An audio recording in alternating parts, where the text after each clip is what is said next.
mahirap to expect from one marketer to do the work of an entire agency. The goal really for digital marketing or for marketers is to be a full stack marketer. Marunong ka ng content creation, storytelling, copywriting, marunong ka ng photography, videography, visuals, marunong ka ng aesthetics. Then you also need to know how to do project management. And then, ano pa? Analytics. Ang dami palang ginagawa ng marketer. Actually, ang dami. Full stack marketer din talaga.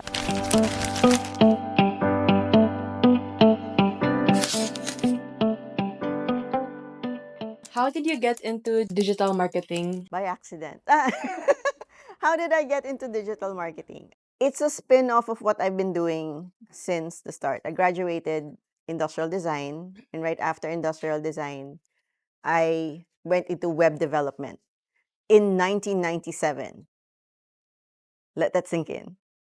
Graduated in 97, went into web development up to year 2000, 2002. And then I went into mobile content development. So we're talking SMS, MMS, websites. What are websites? Basta, precursor to mobile sites that you have right now. And then after that, I went into websites talaga. But then again, now there's social media, there's digital marketing and all of that. But my whole career was a little bit of everything and putting it all together with what I have now. Principles I learned in industrial design is talk to your audience, talk to your target market. What is the problem that you want to solve? It's the same principle that I've taken throughout my career. Problem solving. And digital marketing is you're trying to solve a problem for businesses. And how will digital marketing solve that problem for them? Diba? Is it a communication issue? Is it you want more leads and all of that? So you have all the tools of digital marketing. You have your website, your email, your social media, your visuals, your comms. How do you use all of that to address a business problem or a problem that the market has? That's how I got into digital marketing. My background is I worked 10 or 15 years in PR and events management. So that's also a side of marketing. The more traditional marketing kasi offline, di ba? Events, activations, PR. So I really learned a lot from that. Learned how important it is to really, create impressions, which basically is what marketing is. Building your brand and making sure that you get the right message across to your audience. And from there, moved on to Summit Media, that's where I did the marketing naman. And this was the start of social media pa. So, kaka-start pa lang ng Facebook. Everybody was on it. Everybody was using it for a completely different reason from what we're using it today, di ba? Yun talaga yung magpo-post ka ng picture para malaman ng mga tao kung nasan ka, what you did. So, in a sense, para siyang you were marketing yourself. And then that was also the start of mga Facebook ads. So, yon. So, all those different things of marketing, I think I just learned and picked up through the years. But I think at the end of the day, whether it's offline marketing or digital marketing, it's still the same. It's making sure first of all, you're creating the right message and then delivering it the right way so that you reach the right audience. Yeah.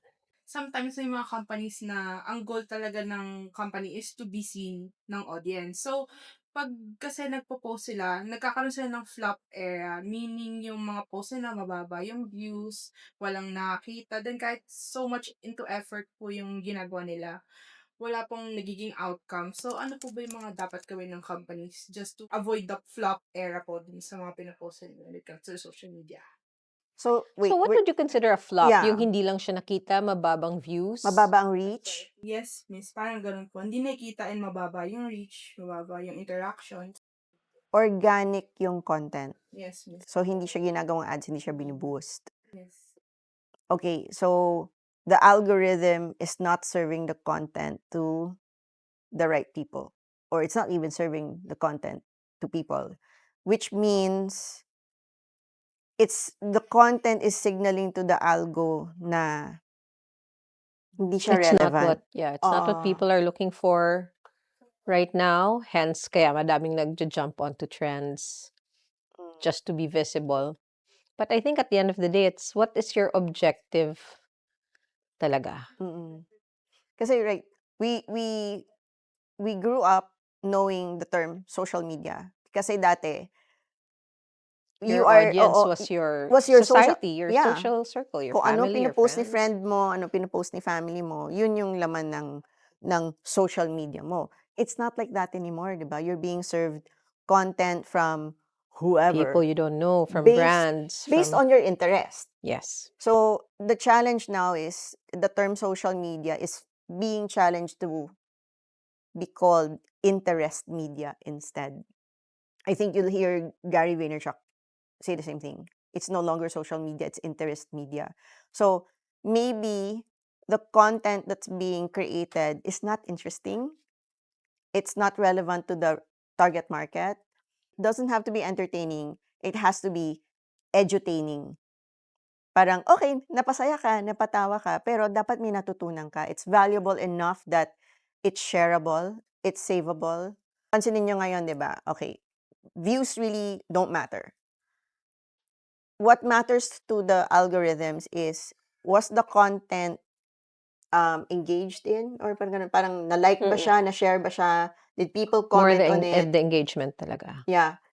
For the first 100 people na pinakita nila yung reel mo, titingnan nila doon, did people engage? If people engaged in the first 100 engaged, then they will push your reel, your content to more, to look-alike audience of the ones who responded. So if it's falling flat, look back again to ano bang target market? Ano bang balak? Ano ba yung business goal? Ano bang pa-Q-tams lang ba yung goal? Although sabihin natin na, yeah, the content is not being seen by a lot of people, but if that particular content is driving inquiries to your business, I think that's a win. But kung vanity lang yung iniisip kasi ni client na, "Ay, hindi, gusto ko Gusto niya na maraming reach, gusto ko na mataas yung ma-viral." views, yeah. Parang hindi na yun dapat eh. It's a matter of, are you getting inquiries? Are you getting leads?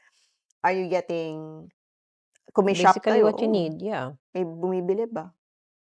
Always go back to, ano yung target market? Kaya 'di ba we always do the ICP, the Your personas. the personas, ideal customer profile. Sino ba sila? So, a business that doesn't know who their target market is, medyo walang focus. If your target is everybody, then your target is nobody. Ikaw, ay sa'yo, may question ka? Sige po. Yes, sige. How can you take advantage of algorithm? Because some content creators explode in popularity, but in few months, nagfe-fade sila. So, yung question ko po, how to take yung algorithm as an advantage po to be consistent?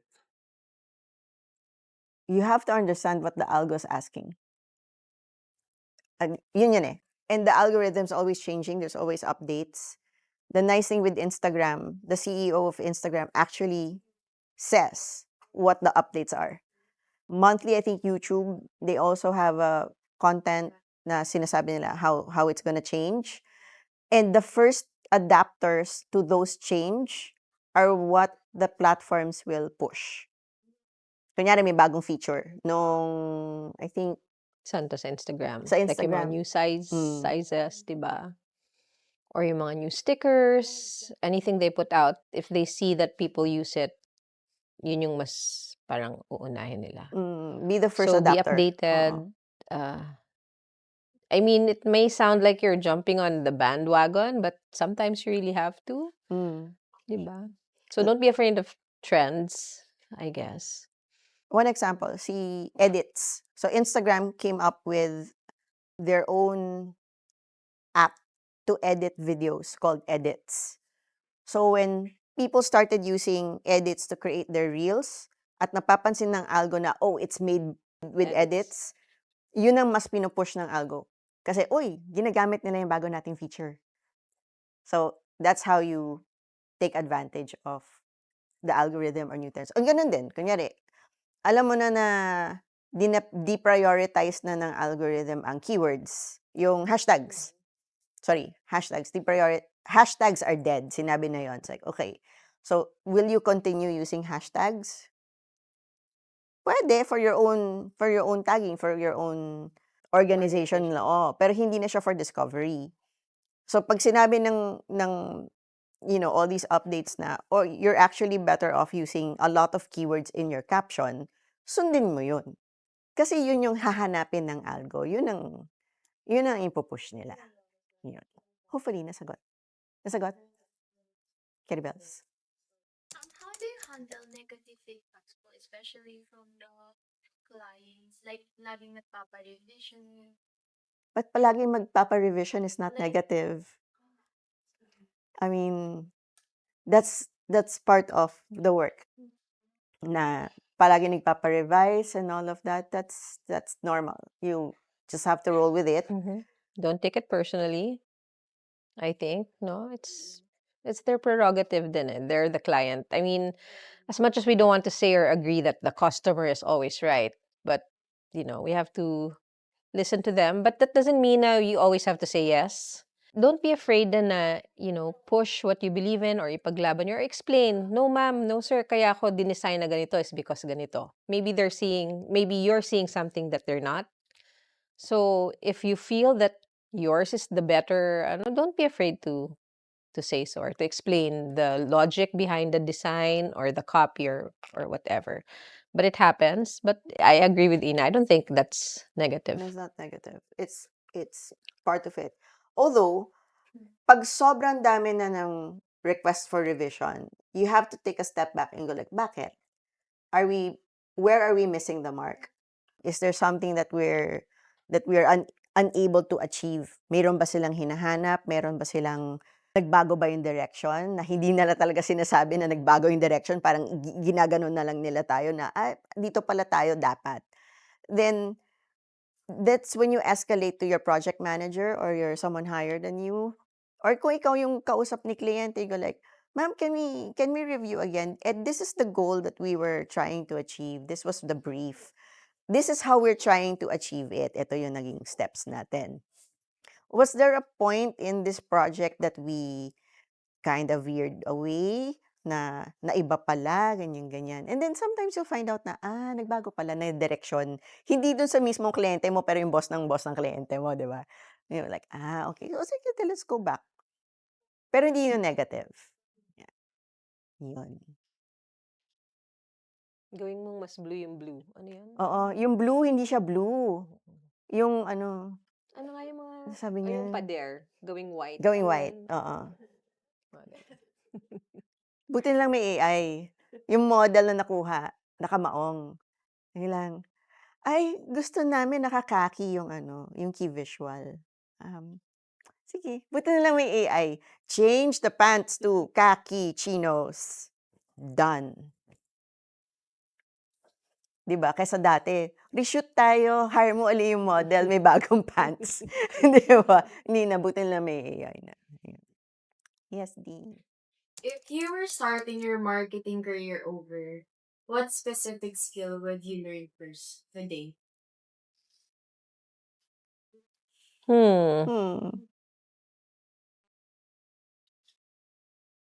Meron ba? Hindi. Okay. Are we perfect? Hindi. Joke. Hindi. You think? Videography? Content creation would be one. I'd start with content creation, but even taking it back pa, storytelling. You're able to convey a story, to communicate. It's that eh. Kasi at the end of the day, it's all storytelling. Even creating PowerPoint presentations for a pitch is storytelling. Yeah. Definitely that. But the goal really for digital marketing or for marketers is to be a full stack marketer. Marunong ka ng content creation, storytelling, copywriting, marunong ka ng photography, videography, visuals, marunong ka ng aesthetics. Then you also need to know how to do project management. And then, ano pa? Analytics. Ang dami palang ginagawa ng marketer, no? Actually, ang dami. Full stack marketer din talaga. But that is why I really, mahirap to expect from one marketer to do the work of an entire agency. It's kaya sa kakayanin, pero may hangganan yon, 'di ba? If shoestring budget and you're solopreneur, go ahead, 'di ba? Gawin mo lahat. But at some point, you'll need the strengths of someone who's good in photography, someone who's good at storytelling, someone who's good at ads, because that's a different skill altogether when you do Right. social media ads. And then another one for that's why when we create a team for a client, you have a lead digital marketer, you have an SMM, you have a community manager, you have an analyst, and then the visual designer. Minimum team, lead marketer, SMM, visual designer. Kasi si SMM and lead marketer can do ads, Sometimes can is do community management, can do analytics. But ideally, yung 5 na yun. Minimum. Yun. One other skill that I want you marketers to learn soon is AI. Not just generative AI, but agentive AI, all these new AI technologies. Wag mahiya, wag matakot. The technology is here and now. And it will help you be effective and efficient. May time saving na mangyayari if you use your AI. But, kailangan may human in the loop. Wag bastang copy-paste. Think of AI as your assistant talaga siya. 'Di ba pag kami, 'di ba, when we delegate to you guys, not exactly kung ano yung binigay ninyo, papasa na namin kaagad yan. Binabasa muna namin, ina-analyze namin, tama ba 'to? Re-revise namin, may back and forth with you guys. Ganun din if you use AI. Che-check nyo pa rin kung tama ang nagaganap. Yun. Tita Jamie, ikaw. Me naman, I guess, if I were restarting or starting over as a marketer in this day and age, I agree. Yeah, maybe embracing tech, more learning, immersing yourself in tech. Napakaano niya pa naman, parang every week there's something new, there's a webinar to watch, there's an article to read, but really make time for it and learn from it. Listen to the people who have come before you and done it. And don't be afraid to try it yourself. Ako, I think parang, yeah, I read it, yeah, I watch the webinars, pero kulang pa ako sa practice na actually getting myself, like TikTok, diba? But you really have to do it. So, you can't be a marketer and tell your clients, hey, be on TikTok, tapos wala kang alam. So, just learn whatever's new. Parang yan. And really, in this day and age, there's a lot. There's a lot. So don't limit yourself to what you think marketing is or what channels marketing is parang confined to. Like, yan, iniisip natin, oh, mga social media lang. But there are blogs, there's Reddit, which could be a channel for marketing. So don't be afraid to look for marketing in places where marketing isn't. Yeah, because Diba? 20 years ago, marketing wasn't on social media because there was no social media. Yeah. And Diba? here we are now. Who would have thought na one day nag-Facebook ka lang or nag-Instagram tapos may ads na, 'di ba? It's a job. It's a job That na. YouTube is Or a yun na nga, career. ang expectation nyo kasi sa ads is like commercial, may nanay na naglalaba. Here you are, you're watching the content of a creator that you follow, tapos biglang nasingit niya na yung detergent nang hindi mo namalayan. So, very ingenious. Native ads. I don't know if you've ever encountered the term native advertising. In the world of magazine publishing, nagbabasa ka lang ng article, biglang, ay, ad pala yun.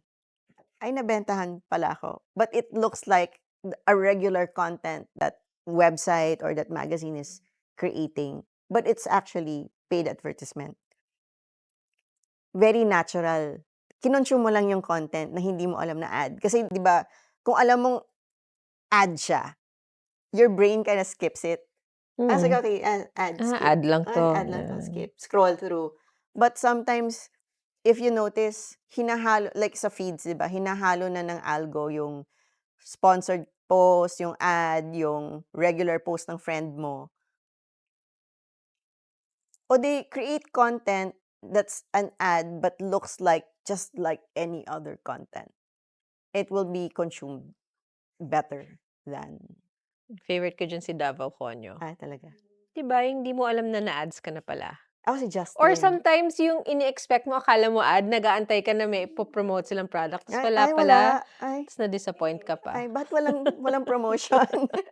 Di ba?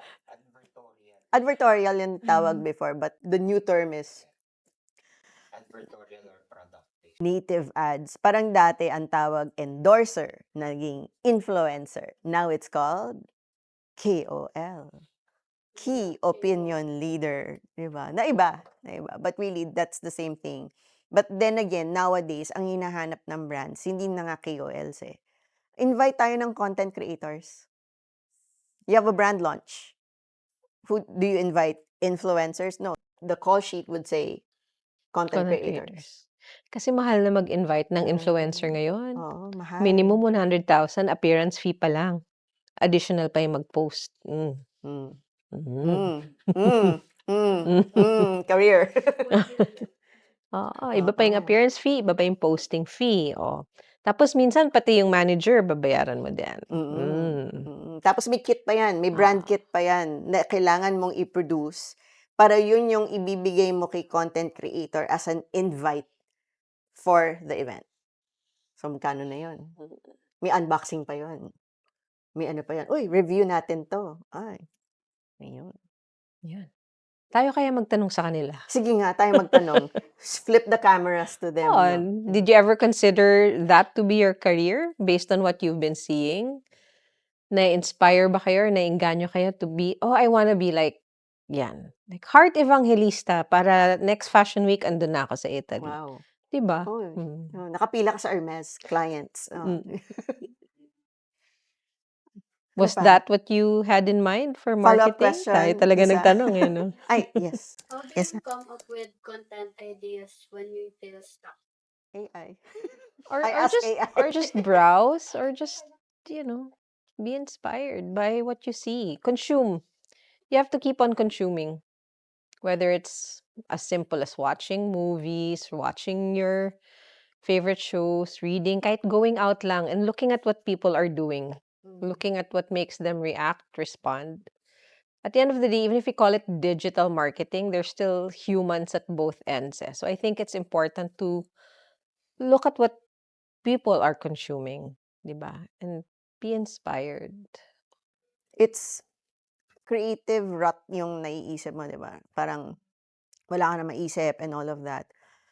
I would recommend taking a step back, touch grass, get out, take some vitamin D, take a walk, immerse yourself in a hobby. Parang ano lang, rinse your brain creatively. And then, pag-refresh ka na, go back, review the brief again ng client, review what's been done for the client, look at what the competitors are doing, and see what they are not doing. Diba? So you can always choose to go, let's do what they're doing, or let's do what they're not doing.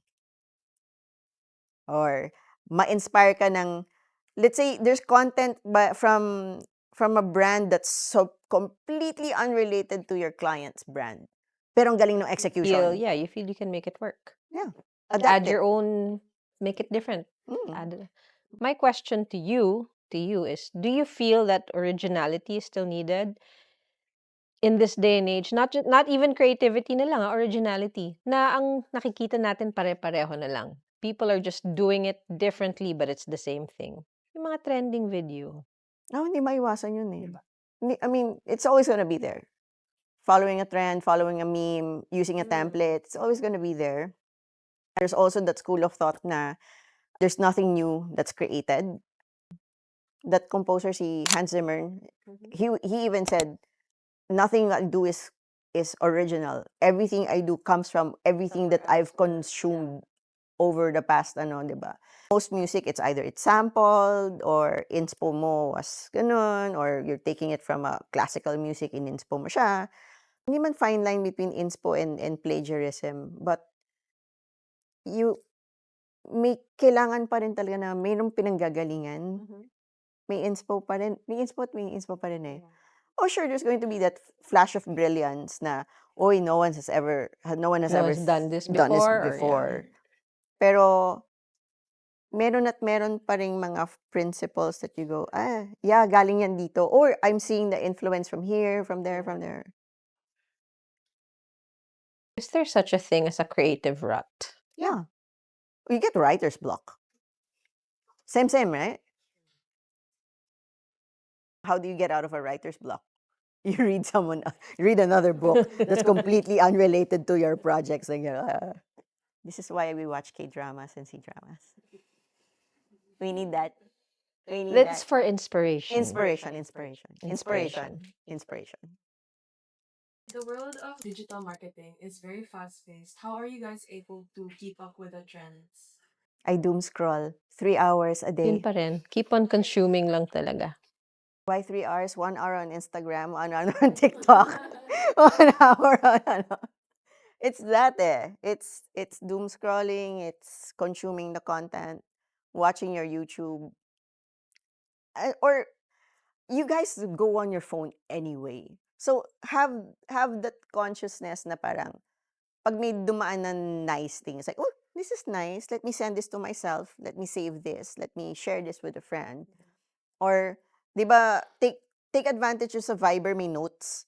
So send it to yourself as a note on Viber with text to say, With a note. with a note that say, I like this because of, it's like, the talking point is nice.